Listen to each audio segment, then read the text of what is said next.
Hello out there from myself and LaunchLeft, and happy Mental Health Awareness Month. This is a special episode where we have the opportunity to talk to a few artists about how music and the creative has helped them through difficult times and mental health crises, which we all go through.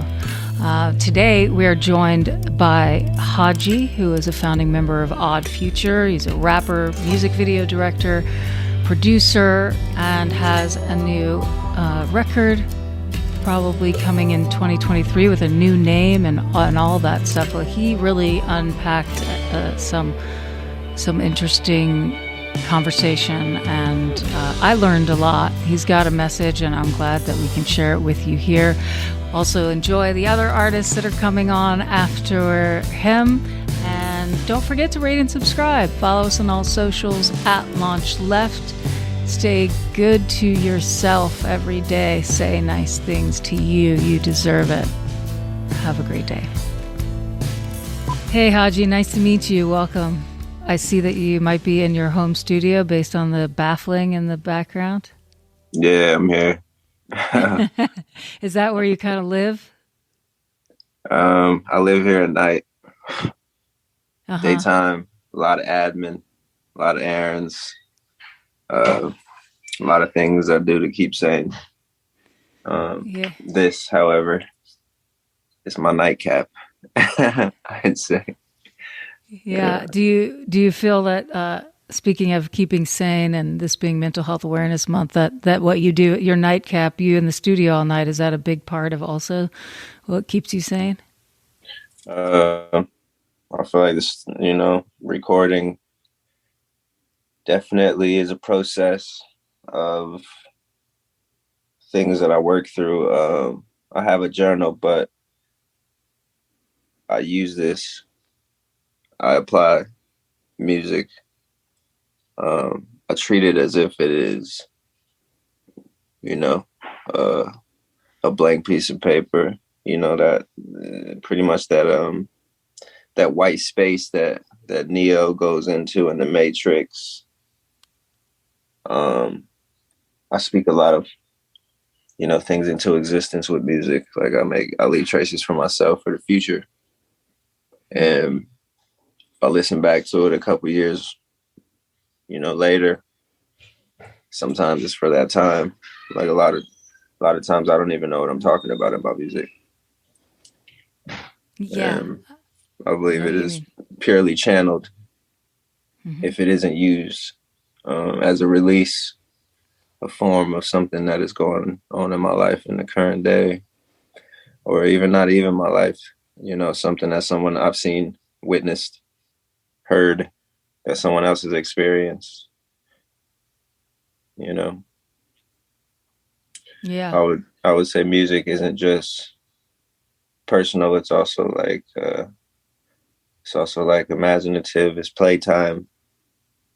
You know what I mean? I can go inside my mind and pull things out that I never thought existed. Beautiful. Have you felt that the last few years have been especially productive, or that in terms of sanity and inability to play live, for example, has that weighed on your mental health through the past few years, or have you kind of dove deeper into music and found more solace there? When it comes to performing and stuff like that, I could say that, yeah, that form of expression is definitely missed. But as you know, or maybe you don't, but like as people hop into the normalcy of life,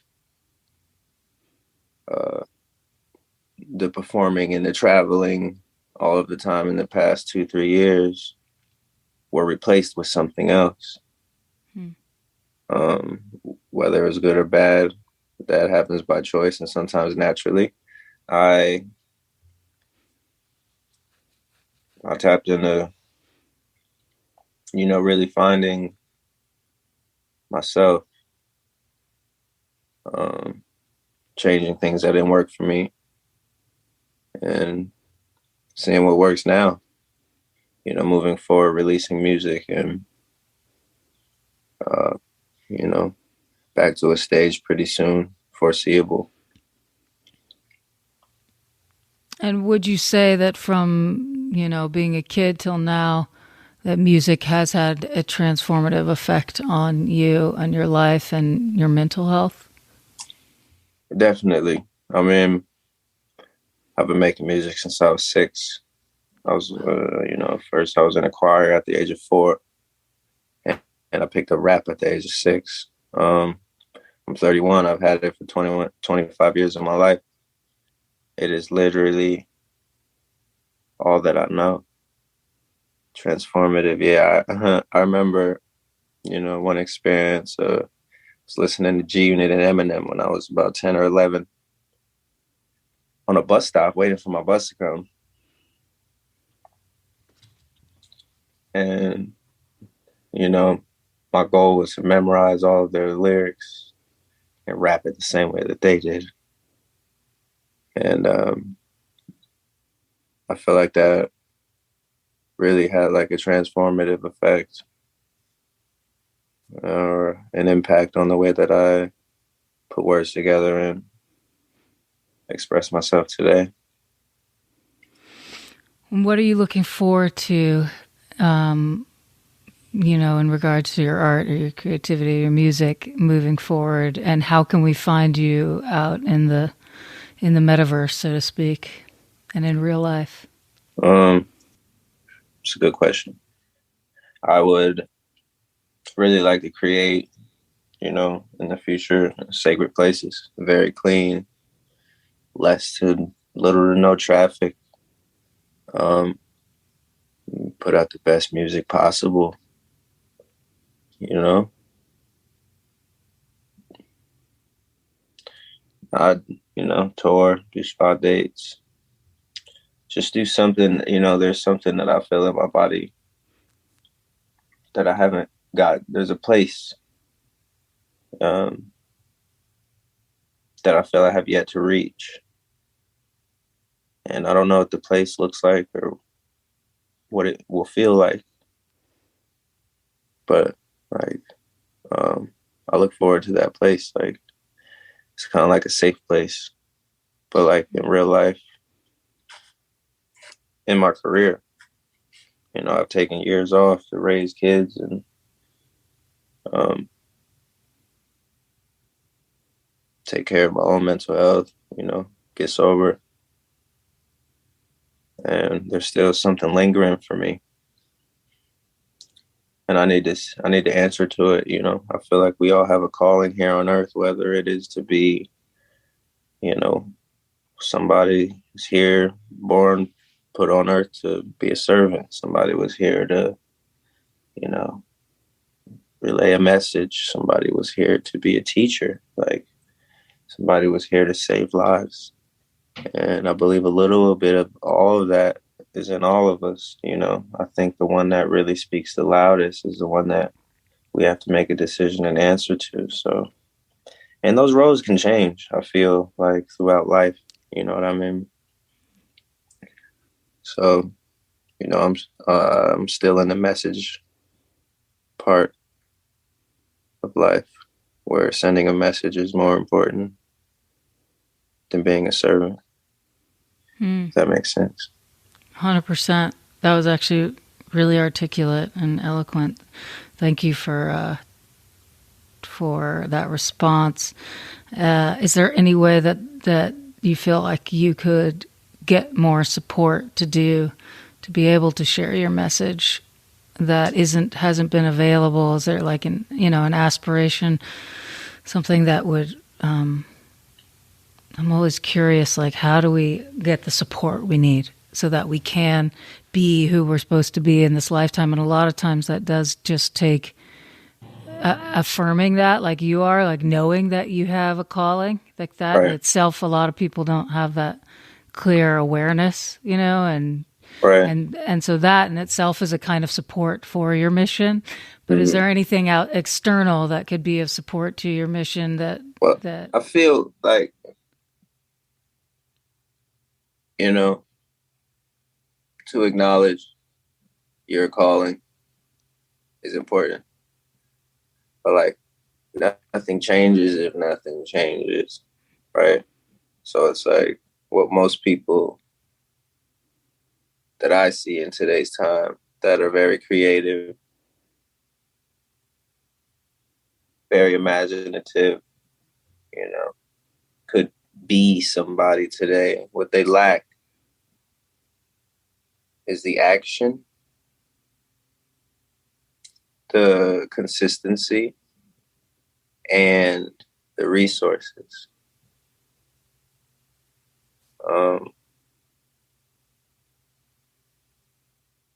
Not saying that, you know, I have all three or I don't have any, but generally speaking, that is something that I notice goes unkept in like the artist's journey. Like we're here in a crazy time and space with music where the internet collides with our phones, and music is so accessible. A lot of it I find mediocre.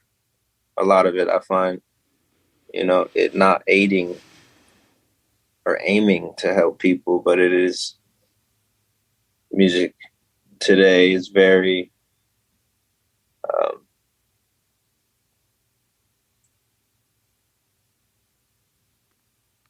what is the word that I'm looking for? It's very narrow. Music today, it's kind of like, and I get it because it's like, you know, the record labels own parts and pieces of Spotify, and it's all, you know, everybody drops music on Thursdays, and it's just like a flood. And they'll definitely support the artist that is bringing in the most revenue streams, which, you know, it's math, you know, a power law. Like, it's like, sometimes it is just what it is, but what is it in me that I see, that I need to see through? What is it in another artist? You know? Mm-hmm. I mean, because a lot of music is just like, today it makes me think, and it's hard for me to feel it. And it, you know, it's very trendy, and it'll leave. Nothing really stays. Like, I think about, you know, music that I actually listen to, and most of it is old, you know, 80s, 70s, 90s, early 2000s. Like, when people used to sell CDs is when the music industry was most lucrative. So, you know, the way of the world, not pointing fingers, don't touch it. But it's like, ooh, I lost my train of thought. No, but I want to just affirm what you said. I mean, that's what LaunchLeft, what we believe, and kind of why we talk to artists that are maybe lesser known and ask well-known artists to pitch them, is like, how do we create the kind of lasting music that our heroes created? Because I always am looking back when I want to look for good music. You know, it's rare that there's a current artist that I think will span the test of time. There are some. I'm not going to say there aren't, but it's just comparatively, when I think of the even 50s, right? 40s, 30s, like everything, but its last like 20 years. And that's really, what is the word where it's reductive? It's obviously there are artists that will span the test of time in the last 20 years, and maybe it's just my age that makes me look back, but I don't think so. It's interesting to hear from you, who's much younger than me. Age has nothing to do with looking back. And there's nothing wrong. You know, that is natural for a human to do. I mean, if we're driving, we have rear view mirrors. Like, it's like, right. You know, it's the human experience, you know, and you know, I'm in a space where being held accountable is like very important, and to hold other people accountable. So shit, at one point I could say what I was doing for me at the time when I was releasing a lot of music and stuff was pure, but I feel like a lot of it was a part of the agenda. I feel like, you know, I was very unconscious, very young. My mind was still developing. I was on drugs, and I was definitely unclear.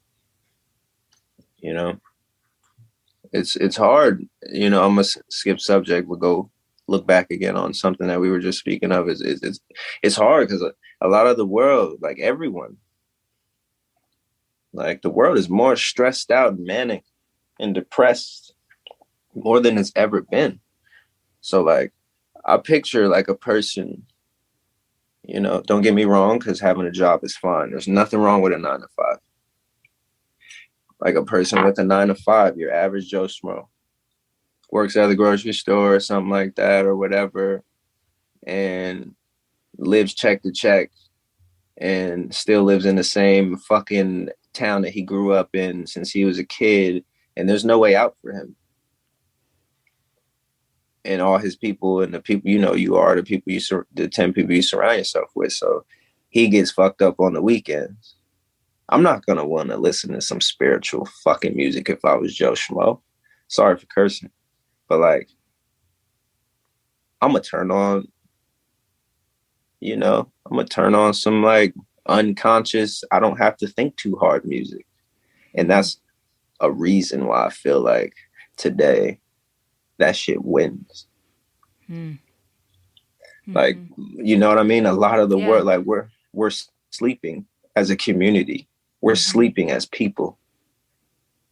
So I'm not here to save the fucking world either. I really not just know that you know, that shit is out of my hands. But like, I do believe like moving forward, like the music that will be released by myself, whoever listens to it, you know, hopefully it'll give them some insight on themselves. Like, it's just really what I see. I mean, we think about people in the 50s and like these bands that, you know, the people used to just like, I forget that I was watching a YouTube of some black band. I forget what band it was, but it's like two black guys had like, they were both playing, they both had guitars in their hands and they're singing. And it's just like, damn, like where did the time went? Like people invested so much time into their craft in the past. It was so much harder. My name is HODGY. I'm changing my stage name to Jerry. So when new music is out, I would be going under that name. Okay. You know, yeah, I have an album that is finished and I'm working on another one. So when do you think we're going to get to hear it? The album that I just finished will be released sometime this year. My team and I are navigating what it is that needs to happen so it'll be heard or treated respectfully and in the right space. Hi, Zach from PUP. Welcome to LaunchLeft. It's nice to see you. Thanks for having me. How have you been faring this month? It's been wild. We've been like, it's our first tour back in 2 years for obvious reasons. And it's interesting trying to get back into it, try to find the routine that we had before, and just like, you know, trying to navigate the world of touring. So it's been up and down, but I think generally good. Good. And has live performance, do you feel like live performance is a source of joy and goodness, or is it more difficult when you're touring to find mental health pockets, so to speak? I think it's like, I mean, I can only speak for myself, but I feel like a lot of artists and musicians have ups and downs, and it's when it's such a passion driven thing. The highs are, I mean, it's cliche, but the highs are dizzyingly high and the lows can be equally low. So yeah, when it's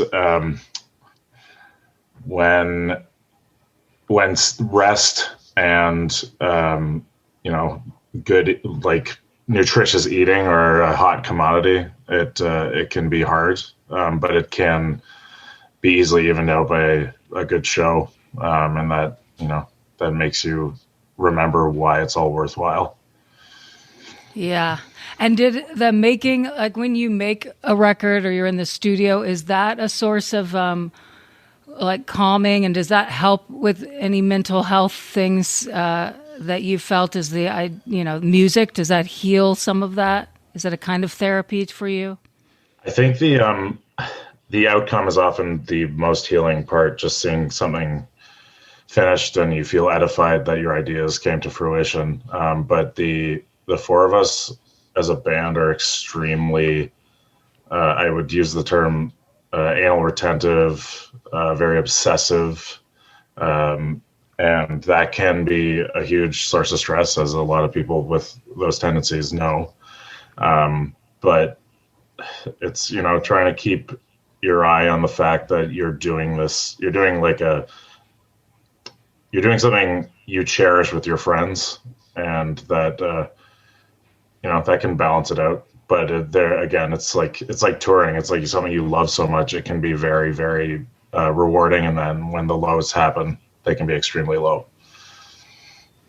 Is there any advice that you would offer other emerging bands or bands that are coming up and younger than you all, for how best to balance mental health and touring and record making and friend groups and all that? That's a big question. Yeah, I mean, this is something I've been thinking about a lot, especially over the tour. I think it's a great question, because it's like, I think it is, it's part and parcel of being a human being more generally, and it's, authenticity and intentionality. I think those are like the big things, and I think a lot of people, especially artists, tend to sacrifice themselves, and especially those parts of themselves, in order to make it ahead. And that's the only thing I would really say is, like, as long as you're aligned with your values and you're being authentic and you're being intentional, I think those are the big things that saves you in many ways. And just know when to say no, because you need rest. Because I think, like a lot of younger bands, and we did this, is we spent a lot of time, breaking our backs trying to, like, get into it, which is what has to happen. It's a very competitive industry, but you can also take time to try to heal yourself, get some rest, and I think that's a big thing. Wow. So much great advice in there. I don't know if you saw how big my smile was the whole time, but I think, like, you touched on something so powerful, and that is intentionality and authenticity, and that's often the first thing to go when you're striving, and all the indicators, are saying just get there and forsake whatever you need to get there, kind of thing. But when you forsake authenticity and intention, you literally, it becomes a soulless act. It's like you've taken your heart and soul out of it, and you're just like, put me wherever's going to make me shine. And that's not how it works, right? But it is such a temptation, because there is no support for intentionality and authenticity. The support is there for success and competition. Yeah. So it takes a lot. Yeah, and it's like it pays reverse dividends. The less you're authentic to yourself, it's like an inverse relationship. The more punishing the future can be. How can we find Pup on the interwebs and on socials? We're on Instagram and Twitter, Pup the Band, but that's our handle on both. And I think TikTok, it's the same, but we're a little older, so our TikTok isn't quite as cool as some of the kids right now. But it's all Pup the Band. It should be across the board, Pup the Band. Fantastic. Well, thank you so much for sharing your advice and your music with the world. And we hope you have a great tour and a great rest of this month and the year to come. Great. Thank you very much. It's an honor. Have a wonderful day. Well, hello, Taya, and welcome to LaunchLeft podcast, Carolesdaughter. So amazing what you've been accomplishing at such a young age, and reading a little bit about your story, coming from such a large family, all the struggles that may or may not have, it seems like, and would I be correct in assuming that music has been a kind of a healing space for you? Absolutely, yes. I think music was always like a huge part of my life, even when I was still, practicing like Mormonism. And when I was a lot younger, it was just like all my siblings were pretty musically inclined, and it was just something that brought us together as a family. But then, getting older and then having it be such an outlet for me, like I never knew it could be so rewarding. Yeah. And do you feel that it has been helpful with mental health concerns that you've had, or mental health, crises that, we all go through at times? Has music been helpful for those I moments? think music was like, at my worst times, it was what made me feel better. And at my best times, it was just like what was driving me. So I think it can go like either way. And just like, I don't know, being able to like put all of those crazy thoughts into a song, and then having people like be like, oh, that's so funny. And I'm like, is it funny? Like, please put me in a medically induced coma. Like, is that funny? But, it's like how I actually felt. And like, it's cool to look back now and realize that like, I don't feel that way anymore, but it's important for me to, release those songs and still talk about them, because I know that there's other people that still feel that way. And do you feel that live performance is one of the ways that you can kind of share that experience of how it's helped you with others in a really tactile way? And yeah, I love that, people that have never heard of me will see me live. And then like after the show, they'll come up to me and they'll be like, wow, just like your lyrics resonated with me. Your lyrics just like, do we have the same life? And it's like, I've felt that way with artists before. And I know that feeling so well. So so knowing that someone else could feel that towards my music is like really, really special. And I think you touched upon this at the beginning of our conversation, but I want to ask formally, how did music find you as a child?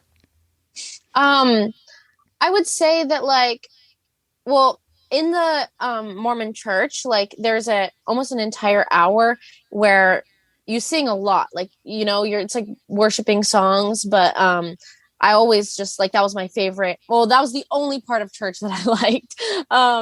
And so that was always like special to me. And then my older sister plays guitar, and she would write her own songs. A couple of my brothers play piano. And so as a kid, it would just be like this bonding activity. Like my brother would kind of just freestyle on the piano, and we would give each other like a theme, like, okay, this is going to be a jazzy song. And then we would just kind of like improv and like do a little, like just making up lyrics on the spot. And like, I didn't know how really fun that was until like, or how like kind of impressive it was that we were doing that. Until later, and he was just like freestyling on the piano. I was like, oh, and this is going to be a musical theater one. And so that was honestly like the start of me, like, understanding different genres and understanding like how they all work, and like being really interested in breaking it down and figuring it out like for myself. So, yeah. Could you see yourself having a family band ever, or including your siblings in something you do musically publicly? That was like something we joked about. We always saw it on like America's Got Talent, like a family band, but we never really did that.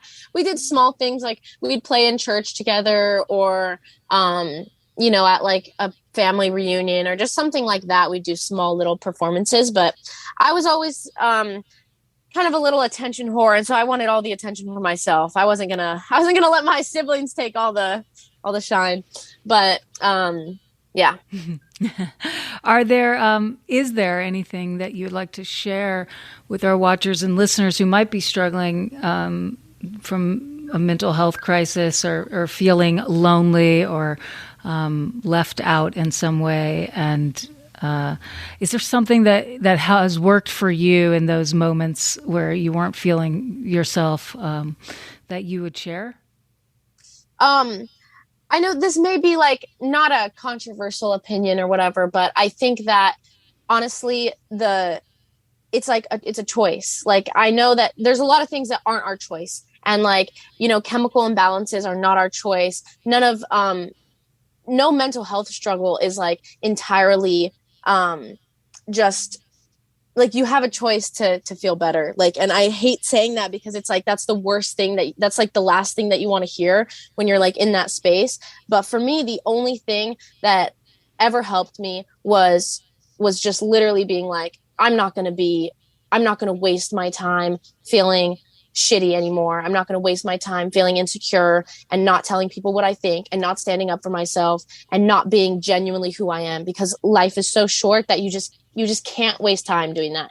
And it's like a process and you have to kind of train yourself. But honestly, my best advice is kind of like fake it till you make it, because that really does work in the weirdest of ways. It really does, especially with like confidence. And that's something that I've like, that's like the one thing that I've really got down is like, I used to be so insecure. I used to really, really despise myself.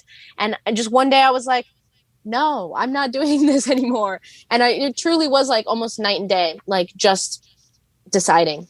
Wow, that's a huge personal transformation, and one that you did just by virtue of, your perspective, like choosing to perceive differently. I will not. Because nobody else can do it for you. Like nobody else can tell you you're beautiful enough to make you believe it. Nobody else can make you believe in yourself. It's truly just like you have to decide one day if you're going to try or if you're going to give up. Because there's only two options. Like literally, I have something on my chest that I tattooed on myself when I was really young that says, "What is there to do but go on?" And I think that message is like, for lack of a better word, it's just like, oh, either you can go on and you can keep trying, or we know what happens. So it's like, there's only two options. You know which one you have to choose. And it's just like, what is there to do but just keep on going? Wow, that's really inspiring to me. So thank you. It's like how you walk through, it's up to us how we walk through the fire, how we dance through the joy. That's our decision. Obviously, like you said before, when we're dealing with clinical depression or things that are out of our control, that is a different story. Some things require outside help. But what I think you're talking about is this inborn knowing, this truth about each of us, which is inborn and does exist in all of us, that we can be, confident, and we can do the things that we believe in without feeling insecure if we choose to do that. And that's really powerful, and a really powerful message. Thank you so much. All I want to know now is, how do we find you on the internet and social media? Tell us how to find you. Carolesdaughter on everything, but it's with an E at the end of Carol, because that is how my mother's name is spelled, because there is a hair care brand called Carolesdaughter without the E. So it can get a little confusing. But yes, Carolesdaughter on everything. I have lots of new music coming out. My EP just came out. So yeah, thank you for having me. Thank you so much for being here. Have a great tour. So hi, Miki Ratsula. Thank you for talking to us. Welcome to LaunchLeft and our special episode on Mental Health Awareness Month. I would love for you to recount exactly what you just said to me when we first hopped on. Oh my gosh. So we were supposed to chat an hour ago, but right before we left to the venue here in Toronto, we just pulled up to the Airbnb, got ready for the show, and then half the team tested positive for COVID.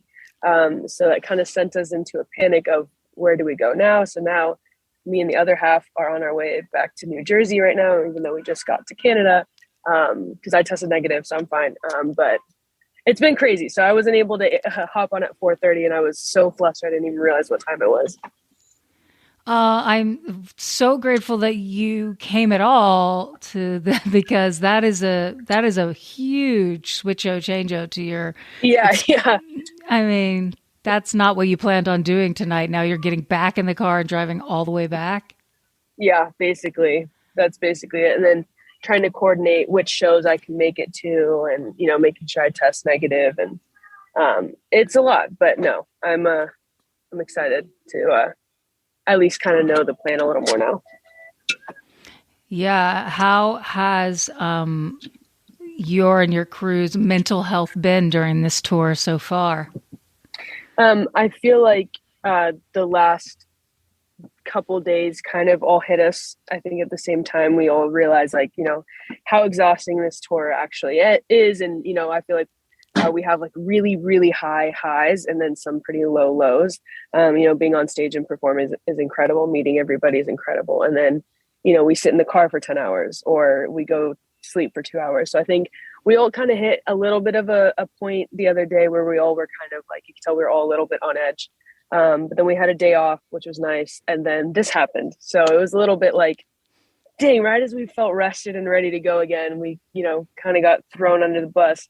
But at the end of the day, things happen. We can't do anything about it. We just need to, stay safe and take care of ourselves. And it's frustrating. And as artists, the fact that the pandemic is still affecting our ability to perform live, is unfortunate, but, it could be a lot worse. So, we take the couple days it takes, we move on, and we'll put on a great show afterwards. Do you feel that, during that very insular time for everyone, these 2 years, I guess, of not certainly as artists being able to share with an audience outside of social media, did that take a toll on your mental health, or did you find positive insights? And